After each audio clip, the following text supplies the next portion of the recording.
Amazon is pumping out legions of budget smart devices to fit your life. Microwaves, kids' night lights, wall plugs, speakers, tablets, and coming soon, rings and eyeglasses. But what if I told you that Amazon has a recycling program for all these devices? Chances are, this is the first time you're hearing about it.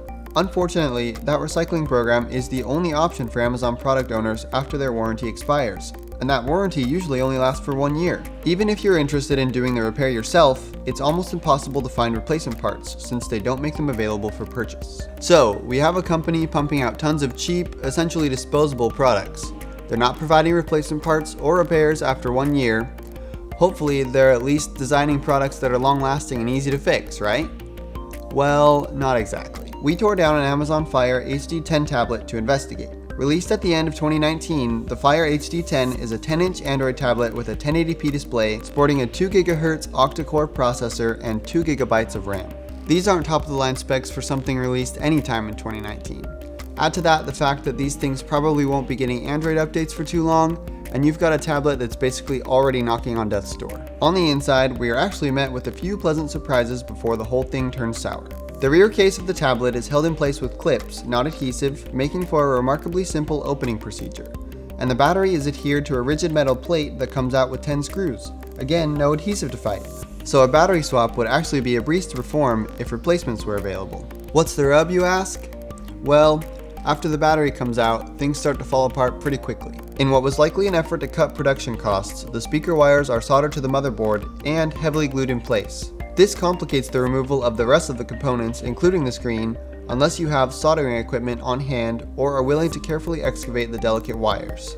Even if you do have the equipment and the patience, any repairs beyond this point will likely be needlessly time-consuming, which is especially problematic considering this tablet only costs $150 at full price. Speaking of the price, it's here we have to mention perhaps the most damning issue for these tablets. Thanks to that low price tag and their middling performance, it's not a stretch to say that most customers won't even consider repair when something does happen to them. We wrote a post about this and Amazon responded. A spokesperson pointed out the company's pledge to be carbon neutral by 2040, said that refurbishment and trade-in programs have kept millions of devices from ending up in landfills in 2019 alone, and noted that many Amazon products are still in use after 5 years. So what are Amazon's customers supposed to do with their broken devices?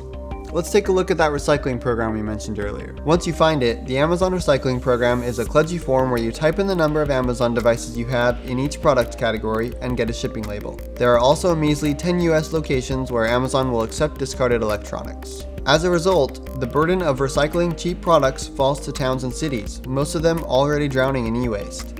Even if Amazon's mail-in recycling were wildly successful though, recycling should be the last resort for electronics. We should be making products that stand the test of time.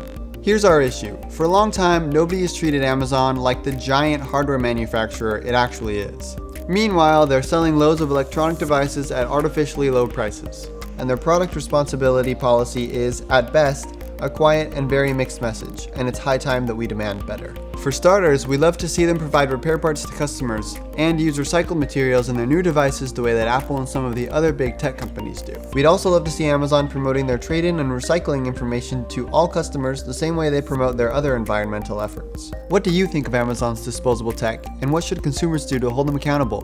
Give us your thoughts in the comments below.